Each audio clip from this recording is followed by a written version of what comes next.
Deri në minutën e fundit mendova se do të shpëtoja, thot një ish oficer i sigurimit të shtetit, duart ende i dridhen pas 35 vitesh.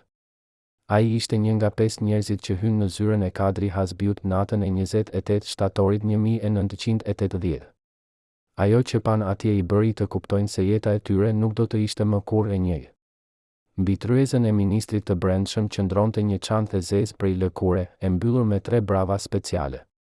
Brenda saj ndodheshin dosje që përmbanin sekretet më të errëta të byros politike. Përgjimet intime të liderëve, fotografitë kompromituese, raportet për lidhjet e fshehta familjare. Por çfarë i detyroi këta oficer të hapnin çantën? Dhe pse, brenda disa orëve, 3 prej tyre u zhdukën pa lënë gjurmë? Kadri Hasbiu nuk ishte thjesht ministër i brendshëm. Ai ishte njeriu që dinte gjithçka për të gjithë. Për 30 vjet, ai kishte ndërtuar një sistem përgjimjesh kaq të sofistikuar sa edhe vetë Enver Hoxha nuk e dinte se sa thellë shkonte. Çdo shtëpi në blok kishte mikrofon të fshehur. Çdo telefon ishte nën kontroll. Çdo bisedë private regjistrohej në laboratorët sekret të sigurimit. Por Hasbiu shkoi më larg. Ai nuk i dorëzonte të gjitha raportet e Enveri. Disa prej tyre i mbante për vete. Dosjet më delikate, ato që përmbanin informacione për vetë familjen Hoxha, për Nexhmien, për Ilirin, për Sokolin, i ruante në çantën e zezë. Pse? Çfarë planifikonte ai me këto dokumente? A ishte kjo sigurimi i tij për jetën, apo diçka më e madhe? Në fillim të viteve 80, tensionet brenda byros politike kishin arritur kulmin. Mehmet Shehu, kryeministri, po bëhej gjithnjë e më i pavarur. Ai kishte lidhjet e veta me Kinën, kishte rrjetin e tij brenda ushtrisë, kishte planet e tij. Enver Hoxha e ndjente se po humbte kontrollin. Por si mund ta provonte tradhtinë e Shehut? Kush mund t'i jepte provat e nevojshme? Kadri Hasbiu ishte njeriu i vetëm që kishte akses në të gjitha informacionet. Ai dinte për takimet sekrete të Shehut. Ai kishte përgjuar bisedat e tij private. Ai kishte fotografitë që tregonin lidhjet e dyshimta. Por kur Enveri i kërkoi këto dosje, Hasbiu nguroi. Pse? Çfarë e bëri atë të hezitojë në momentin më kritik? A kishte ai diçka edhe kundër vetë Enverit? Nata e 28 shtatorit 1980 mbetet një nga më misteriozet në historinë e sigurimit shqiptar. Kadri Hasbiu u thirr në një mbledhje urgjente të byros politike. Ai e dinte se diçka nuk shkonte mirë. Përpara se të largohej nga zyra, ai mori çantën e zezë dhe ia dorëzoi zëvendësit të tij me një urdhër të çuditshëm: nëse nuk kthehem brenda 6 orëve, djeg gjithçka pa e hapur. Por zëvendësi nuk e dogji. Ai e hapi çantën. Brenda saj gjeti 112 dosje, secila e shënuar me një kod të veçantë. Dosja me kodin familja 1 përmbante raporte për Nexhmie Hoxhën. Dosja trashëgimtari kishte informacione për Ilir Hoxhën. Dosja miku i vjetër fliste për Hysni Kapon. Por dosja më e trash, ajo me kodin arkitekti, ishte për vetë Enverin. Çfarë përmbante kjo dosje? Pse Hasbiu e kishte mbajtur të fshehtë kaq gjatë? Oficeri që hapi çantën atë natë tregon se duart i dridheshin kaq shumë sa mezi mund të lexonte. Raportet ishin të detajuara deri në çast. Përgjimet e bisedave intime, përshkrimet e takimeve sekrete, fotografitë e bëra me kamera të fshehta. Por më tronditse ishin shënimet e shkruara me dorë nga vetë Hasbiu. Ai kishte dokumentuar çdo gjë që kishte parë dhe dëgjuar në 30 vjet shërbim. Ai kishte shkruar për marrëveshjet e fshehta, për paratë e vjedhura, për ekzekutimet e urdhëruara pa vendim gjykate, për njerëzit që ishin zhdukur pa lënë gjurmë. Por më e rëndësishmja, ai kishte shkruar për planet e Enverit për të eliminuar të gjithë ata që dinin shumë. Lista përmbante 28 emra. Emri i Kadri Hasbiut ishte i treti në atë listë. A e dinte ai se ishte në shënjestër? A ishte çanta e zezë plani i tij për t'u mbrojtur? Brenda 3 orëve nga hapja e çantës, 3 oficerë të sigurimit u arrestuan. Ata u akuzuan për shpifje kundër shtetit dhe u dënuan me vdekje pa proces. Por përpara se të ekzekutoheshin, njëri prej tyre arriti të fshehte një kopje të disa dosjeve. Ai i futi në një tub metalik dhe i varrosi në oborin e shtëpisë së tij në Tiranë. Familja e tij nuk e dinte asgjë për këtë. Vetëm në vitin 1998, kur po rregullonin shtëpinë, gjetën tubin. Brenda tij ishin 36 faqe të fotokopjuara nga dosjet e Hasbiut. Ajo që lexuan i la pa fjalë.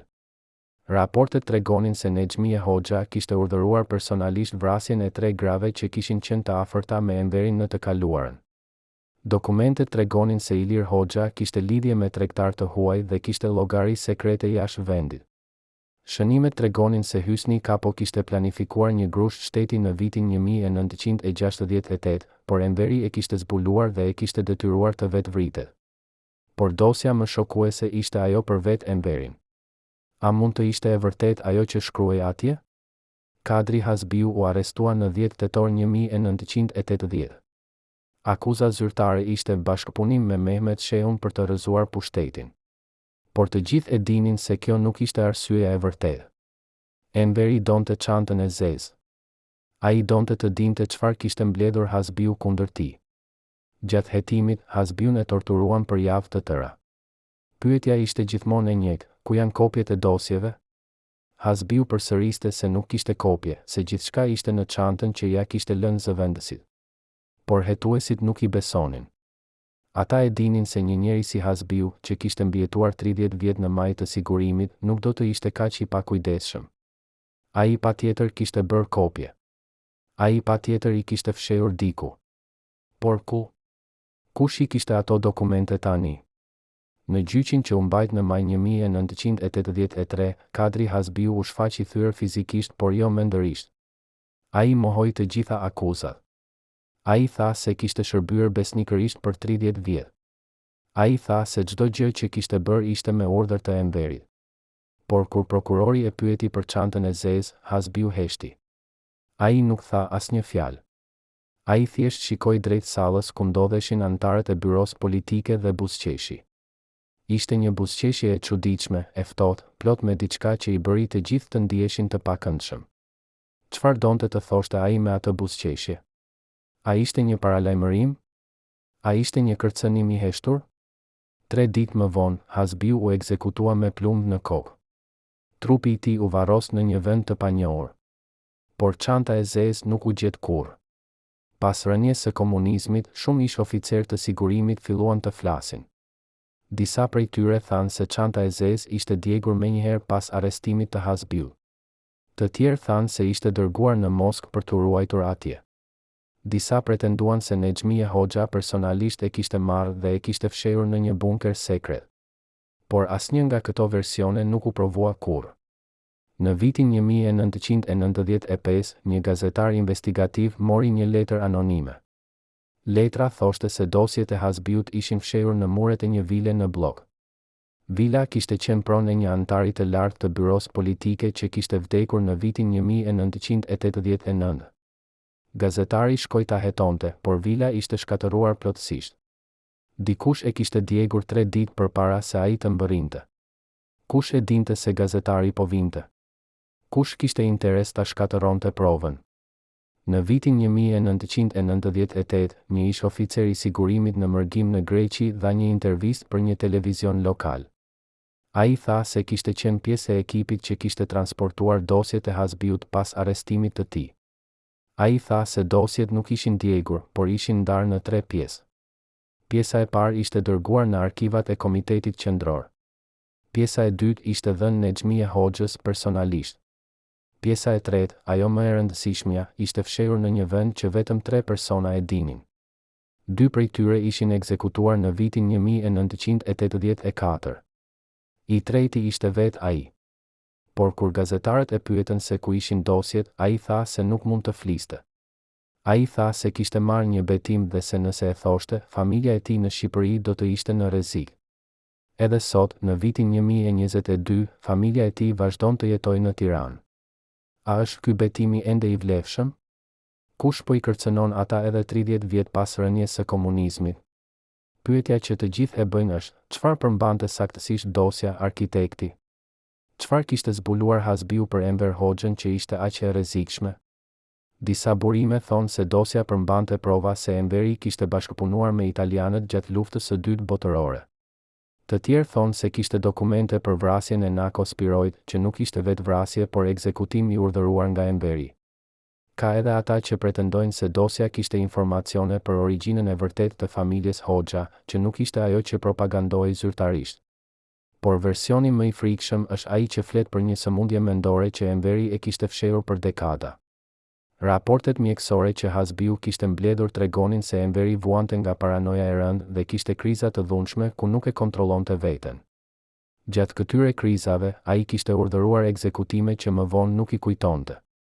A ishte kjo arsyeja pse aq shumë njerëz u vranë pa arsye të qartë? A ishte kjo arsyeja pse Enveri donte me çdo kusht të shkatëronte dosjet e Hasbiut? Sot, në vitin 2022, çanta e zezë e kadri Hasbiut mbetet një nga misteret më të mëdha të historisë shqiptare. Ka njerëz që besojnë se ajo nuk ekzistoi kurrë, se ishte vetëm një legjendë e krijuar për të justifikuar ekzekutimin e Hasbiut.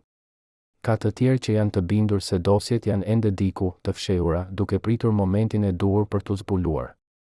Ka edhe ata që thonë se dosjet janë në duart e shërbimeve sekrete të huaja, që i përdorin për të ushtruar presion mbi politikanët shqiptar edhe sot. Por çfarë mendoni ju? A ishte kadri Hasbiu një tradhetar që mblodhi kompromatin për të shantazhuar leadershipin? Apo ishte ai një njeri që donte të ruante të vërtetën për brezat e ardhshëm? Dhe nëse dosjet ekzistojnë ende, kush i ka ato tani? Kush po i përdor ato? Dhe çfarë do të ndodhte nëse ato do të publikoheshin nesër? Në dhjetor 1991, një grua e moshuar hyri në redaksinë e një gazete në Tiranë. Ajo solli me vete një zarf të verdhur nga koha, të mbyllur me dyll të kuq. Brenda zarfit ndodheshin 8 faqe të shkruara me makinë shkrimi, pa asnjë firmë, pa asnjë vulë zyrtare. Por ajo që shkruaj atje i bëri gazetarët të ngrinë. Ishin fragmente nga dosjet e sigurimit, të dërguar nga dikush që nënshkruaj vetëm si dëshmitari i fundit. Letra fillonte me një fjali që do të bëhej e famshme: çanta e zezë nuk u doq kurrë, sepse ata që duhej ta digjeshin ishin pikërisht ata që kishin më shumë për të humbur nga zjarri. Kush ishte ky dëshmitar? Pse zgjodhi të flas pikërisht në atë moment, kur Shqipëria sapo kishte hapur arkivat e sigurimit? Dhe më e rëndësishmja, çfarë e detyroi atë të mbante heshtjen për 11 vjet të tërë? Letra vazhdonte me detaje që vetëm dikush nga brenda mund t'i dinte. Ajo përshkruante se si në natën e 28 shtatorit 1980, pasi kadri Hasbiu u largua nga zyra e tij, 3 oficerë të zgjedhur personalisht nga Ramiz Alia hynë në ndërtesën e Ministrisë së Brendshme. Ata kishin urdhër të qartë, të gjejnë çantën e zezë dhe ta çojnë direkt te Nexhmia Hoxha, jo te Enveri. Pse te Nexhmia? Çfarë roli luante ajo në këtë operacion? Oficerët e gjetën çantën në një kasafort të fshehur pas një tabloje në zyrën e Hasbiut. Por kur e hapën, zbuluan se brenda kishte vetëm 112 dosje. Hasbiu kishte folur për 150. Ku ishin 38 dosjet e tjera? A i kishte marrë ai me vete? Apo dikush tjetër i kishte hequr përpara se oficerët të mbërrisnin? Dëshmitari shkruante se dosjet që mungonin ishin pikërisht ato më delikate. Dosja për lidhjet financiare të familjes Hoxha me bankat zvicerane. Dosja për vrasjen e Liri Gegës, motrës së Enverit, që zyrtarisht kishte vdekur nga sëmundja, por që në të vërtetë ishte helmuar. Dosja për marrëveshjen sekrete që Enveri kishte bërë me jugoslavët në vitin 1948, ku ai kishte pranuar të dorëzonte territore në këmbim të mbështetjes për të marrë pushtetin. Dosja për fëmijët e palishëm që Enveri kishte pasur me gra të ndryshme dhe që ishin dërguar të jetonin jashtë vendit me identitete të rreme. Por më trondit se ishte dosja që përmbante planet e Enverit për të eliminuar fizikisht të gjithë anëtarët e byros politike dhe për t'i zëvendësuar ata me njerëz të rinj, plotësisht të varur prej tij. Plani duhej të zbatohej në vitin 1985. A ishte kjo arsyeja pse Mehmet Shehu u vetvra në 1981? A ishte ai i pari në listë? Gazetarët që lexuan letrën u përpoqën të gjejnë gruan e moshuar, por ajo kishte zhdukur. Askush në redaksi nuk e kishte pyetur për emrin. Askush nuk kishte marrë adresën e saj. Ishte sikur ajo kishte qenë një fantazmë. Por zarfi ishte real. Faqet ishin reale. Dhe informacioni që përmbante përputhej me gjëra që vetëm njerëz shumë të brendshëm mund t'i dinin. Redaktori vendosi të publikoj letrën, por natën para botimit, redaksia u thye. Asgjë nuk u vodh, përveç kopjes origjinale të letrës. Kopjet e fotokopjuara mbeten, por origjinali zhduku. Policia tha se ishte një vjedhje e zakonshme. Por gazetarët e dinin se dikush nuk donte që ajo letër të shihej nga ekspertët e shkrimit. Dikush nuk donte që të identifikohej makina e shkrimit që ishte përdorur. Kush kishte interes ta fshehë identitetin e dëshmitarit? Kush po mbrojte ende sekretet e Hasbiut? Në vitin 1994, një tjetër ngjarje e çuditshme ndodhi. Një ish oficer i sigurimit që kishte punuar drejt për drejt nën Hasbiun, u gjeti vdekur në apartamentin e tij në Durrës. Vdekja u shpall si infarkt, por fqinjet thanë se kishin dëgjuar zëra dhe zhurma të forta natën para se trupi të gjendej. Kur familja e tij filloi të pastronte apartamentin, gjetën diçka të çuditshme, një kasafort të vogël të fshehur në 2 sheme nën pllakat e kuzhinës. Brenda saj kishte një kaset audio dhe një flet me shënime. Kaseta përmbante një bisedë të regjistruar midis Kadri Hasbiut dhe një personi tjetër, bisedë që ishte bërë vetëm 2 ditë para arrestimit të Hasbiut. Zëri i dytë nuk identifikohej qartë, por toni ishte kërcënues. Personi i thoshte Hasbiut, nëse nuk i dorëzon dosjet vullnetarisht, do të akuzojmë për tradhtinë e shehut. Dhe e di çfarë do të thotë kjo. Hasbiu përgjigjej me qetësi, nëse më prekni mua, gjithçka del në shesh. Të gjithë do të bien, jo vetëm unë. Kush ishte personi që po e kërcënonte Hasbiun? A ishte dikush nga byroja politike? Apo ishte vetë Ramiz Alia që po përgatitej të merrte pushtetin pas Enverit? Shënimet që u gjetën bashkë me kasetën ishin edhe më interesante. Ato ishin një lloj ditar personal i Hasbiut i shkruar në kod. Ekspertët punuan për muaj të tërë për ta deshifruar. Ajo që zbuluan ishte se Hasbiu kishte planifikuar gjithçka me shumë kujdes. Ai kishte bërë jo një, por 3 kopje të plota të gjitha dosjeve. Kopja e parë ishte në çantën e zezë që u gjet në zyrën e tij. Kopja e dytë ishte fshehur në një bunker sekret jashtë Tiranës, në një zonë që vetëm ai dhe 2 persona të tjerë e dinin. Kopja e tretë ishte dërguar jashtë vendit te një person besnik që jetonte në Itali. Por kush ishte ky person?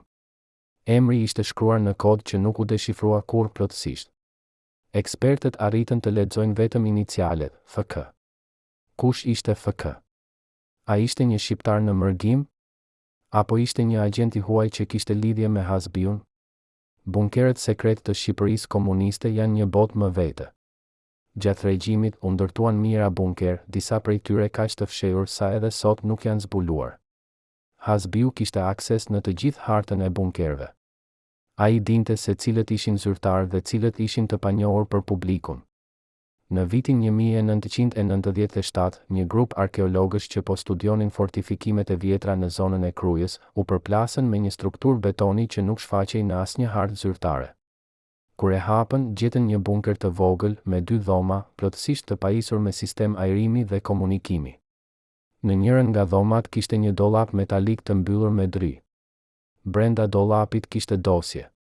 Jo shumë, vetëm 21, por të gjitha të shënuara me kodin HRZ, inicialet e Kadri Hasbiut. Dosjet përmbalnin raporte për anëtarët e byros politike, por edhe për njerëz të tjerë, intelektual, artist, shkrimtar që kishin qenë në survejim. Por më interesante ishte një dosje e veçantë, e shënuar me kodin Operacioni Drita. Çfarë ishte Operacioni Drita? Pse Hasbiu e kishte fshehur këtë dosje veçmas? Operacioni Drita, sipas dokumenteve që u gjetën, ishte një plan i hartuar në vitin 1978. Qëllimi ishte të krijohet një rrjet paralel brenda sigurimit, i përbërë nga oficer të zgjedhur personalisht nga Hasbiu, që do të ishin besnik vetëm ndaj tij, jo ndaj Enverit. Ky rrjet do të kishte akses në të gjitha informacionet, por do t'i raportonte vetëm Hasbiut. Në rast se Enveri do të vendoste ta eliminonte Hasbiun, rrjeti do të aktivizohej dhe do të zbulonte të gjitha sekretet e regjimit. Ishte një lloj sigurie kolektive, një bomba me sahat që do të shpërthente vetëm nëse Hasbiu do të prekte. Por plani dështoi. Në vitin 1980, Enveri zbuloi diçka. Jo gjithçka, por mjaftueshëm për të dyshuar. Ai filloi të largonte oficer të caktuar nga pozicionet kyçe. Ai filloi të ndryshonte kodet e komunikimit. Ai filloi të izolonte Hasbiun. Dhe kur erdhi momenti i Mehmet Shehut, Enveri pa mundësinë e përsosur për të goditur edhe Hasbiun. Por a e dinte Hasbiu se ishte në shënjestër? A ishte ai i përgatitur për atë që do të vinte? Në muajt para arrestimit, Hasbiu u bë shumë i kujdesshëm.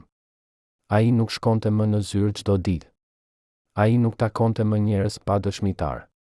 Ai filloi të shkruante gjithçka me dorë, jo me makinë shkrimi, sepse e dinte se çdo makinë shkrimi në Ministrinë e Brendshme ishte e regjistruar dhe çdo dokument mund të gjurmohej. Ai filloi të takojë me njerëz të caktuar në vende të pazakonta, në parqe, në kisha të vjetra, në rrugë të largëta jashtë Tiranës. Një nga këta njerëz ishte një mjek i moshuar që kishte qenë mjeku personal i Enverit në vitet e para të regjimit. Ky mjek kishte informacione që askush tjetër nuk i kishte. Ai kishte trajtuar Enverin për probleme mendore që nuk ishin bërë kurrë publike. Ai kishte receta, raporte mjekësore, shënime për krizat që Enveri kishte pasur. Hasbiu e takoi këtë mjek 3 herë në gusht 1980. Çfarë i tha mjeku? Çfarë dokumentesh i dha? Dhe pse, një muaj më vonë, ky mjek u gjeti vdekur në shtëpinë e tij, në atë që u quajt aksident shtëpiak? Kur Hasbiu u arrestua, hetuesit e torturuan me metoda që ishin të njohura vetëm për sigurimin. Ironia ishte e hidhur, metodat që vetë Hasbiu i kishte përsosur, tani po përdoreshin kundër tij. Por Hasbiu nuk foli. Ai nuk rrëfeu asgjë për kopjet e dosjeve. Ai nuk tha asgjë për bunkerin sekret. Ai nuk përmendi kur FK në Itali. Hetuesit e rahën derisa i thyen 2 brinjë. Ata e privuan nga gjumi për ditë të tëra. Ata i treguan fotografi të familjes së tij dhe i thanë se edhe ata do të arrestoheshin nëse ai nuk bashkëpunonte. Por Hasbiu vetëm buzëqeshte. Ishte një buzëqeshje e çuditshme, e njëjtë si ajo që kishte bërë në gjyq.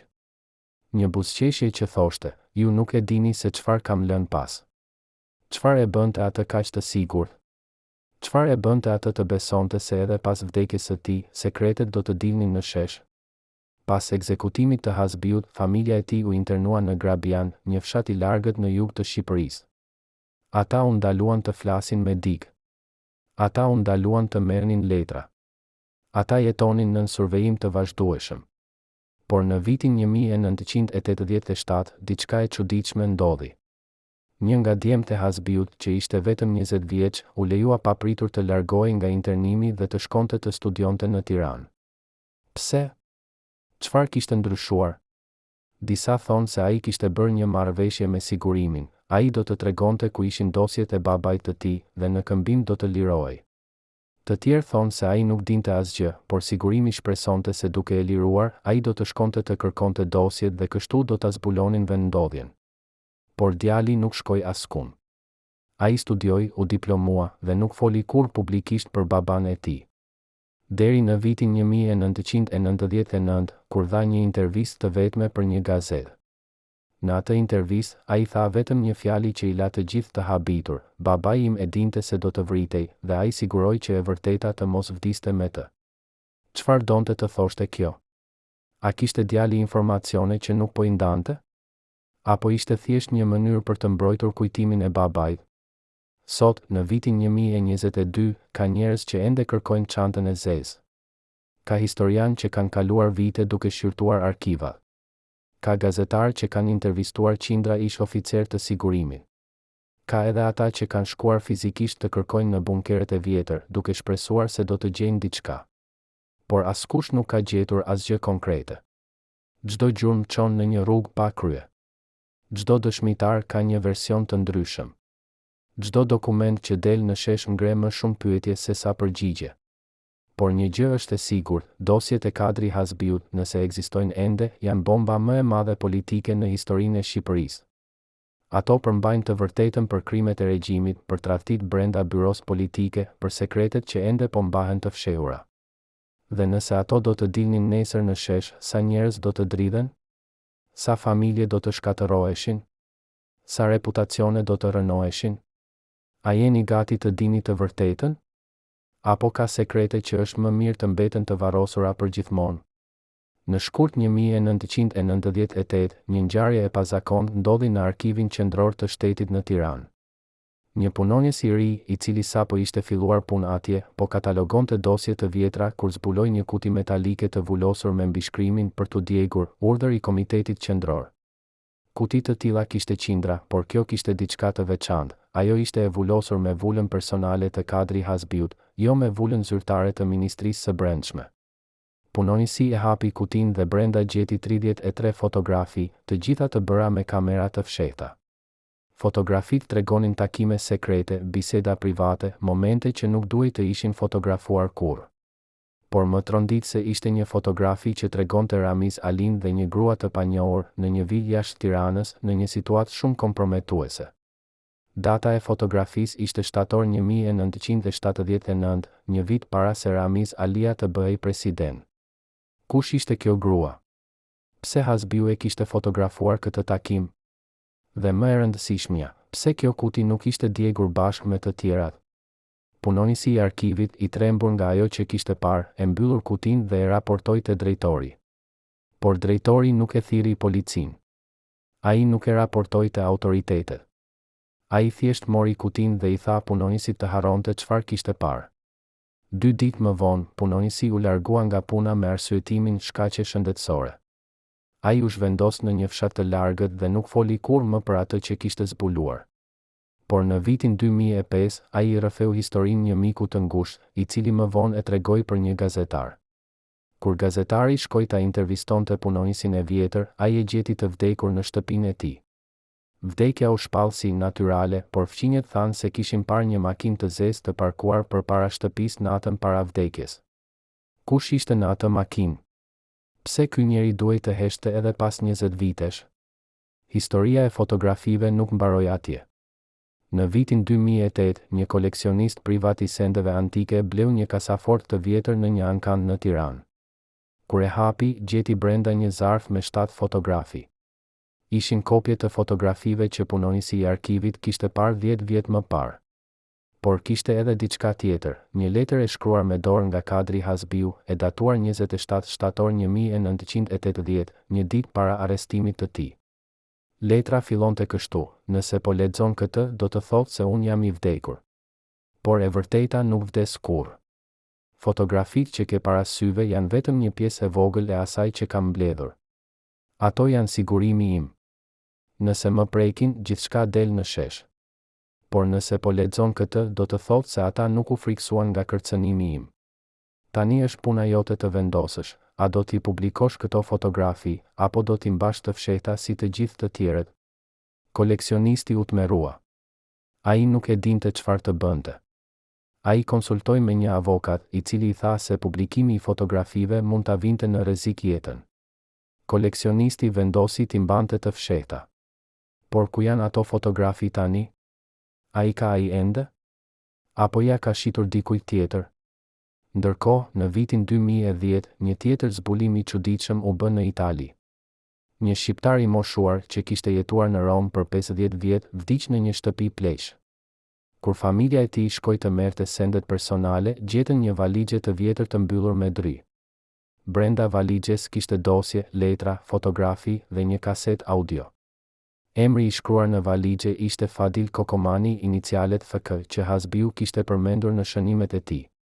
Fadil Kokomani kishte qenë një diplomat shqiptar që kishte dezertuar në Itali në vitin 1975. Ai kishte jetuar në anonimitet të plot, duke mos folur kurrë për të kaluarën e tij. Por valixha tregonte një histori tjetër.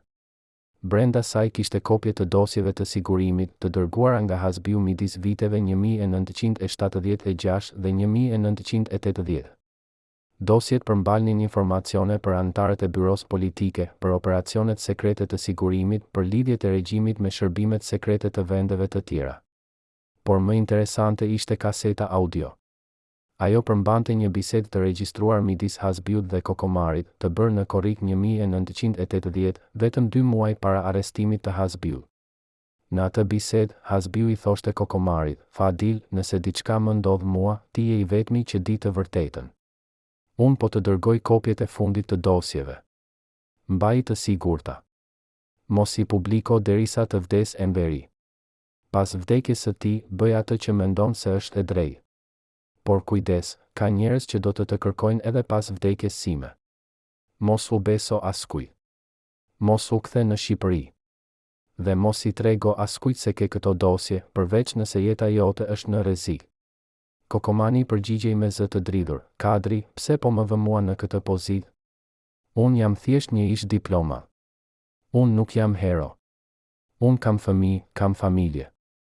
Hasbiu përgjigjej me qetësi, pikërisht prandaj po të zgjedh ty sepse ti nuk je hero.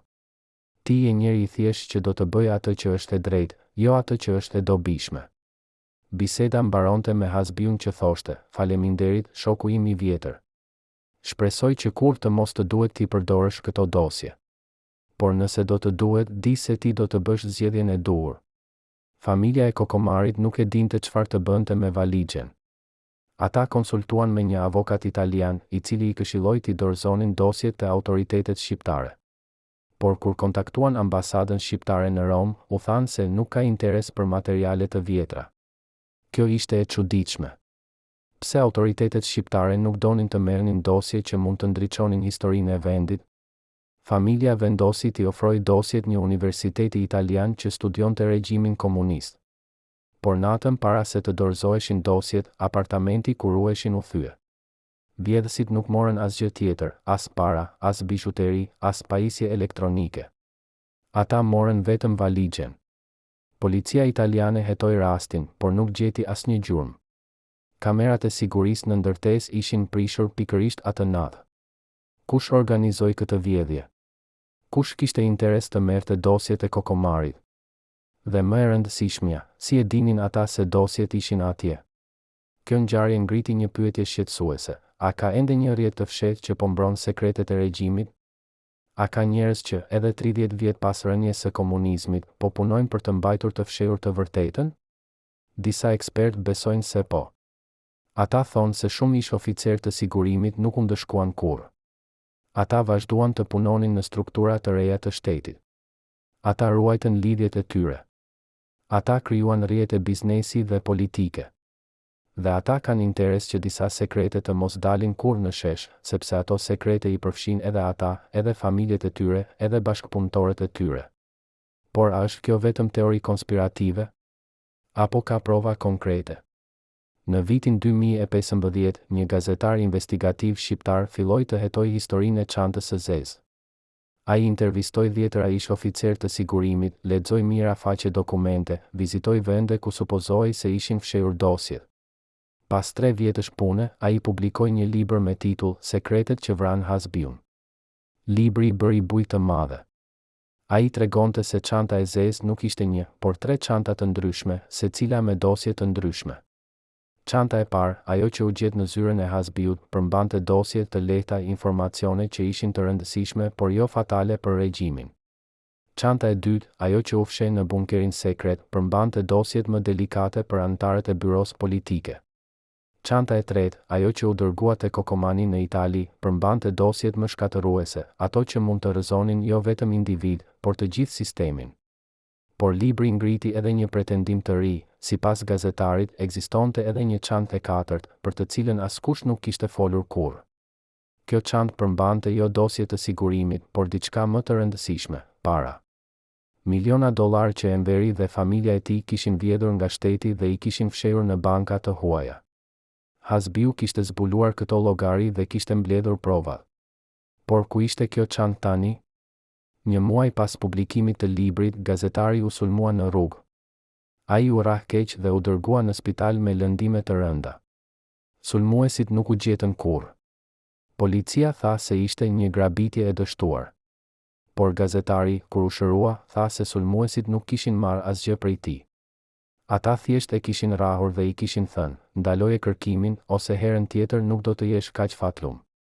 Gazetari u frikësua dhe ndërpreu hetimet. Ai nuk shkroi më asnjë artikull për Hasbiun.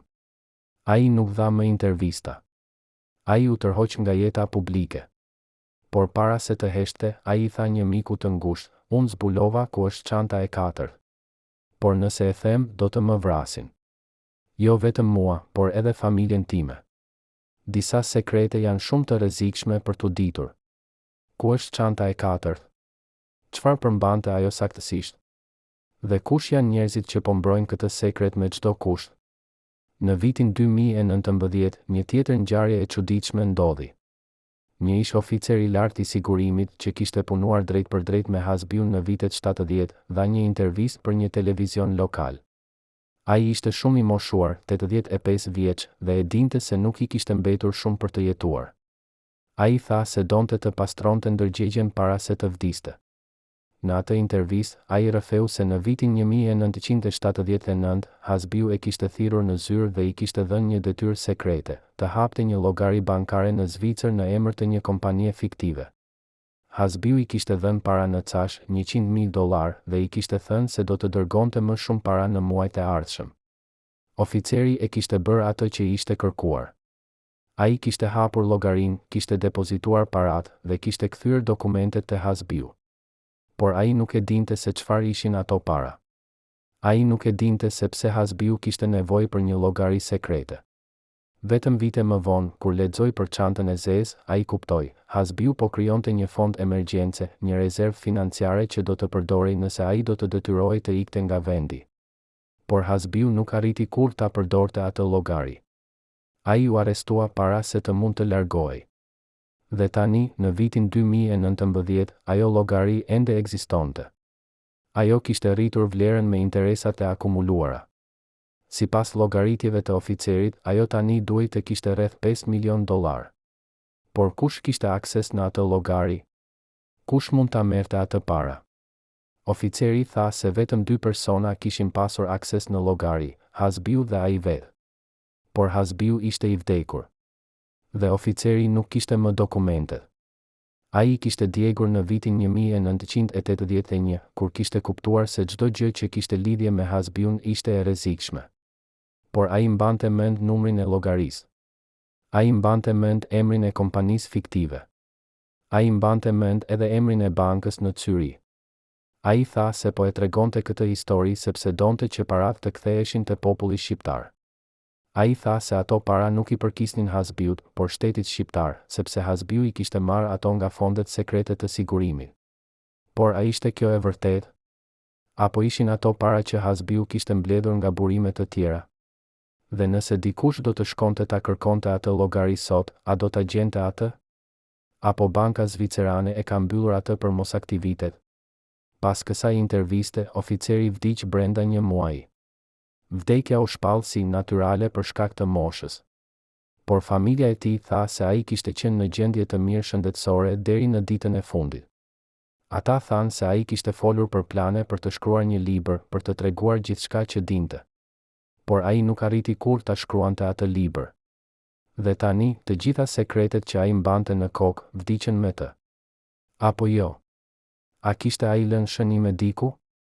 A kishte ai treguar për dikë tjetër numrin e llogarisë? Dhe nëse po, kush është ai person? Apo përgatitet ai të shkojë ta kërkojë atë llogari? Apo ka frikë se do të ndiqet nga të njëjtët njerëz që kanë heshtur të gjithë të tjerët? Sot, në vitin 2022, historia e çantës së zezë të Kadri Hasbiut vazhdon të jetë një nga misteret më të mëdha të Shqipërisë.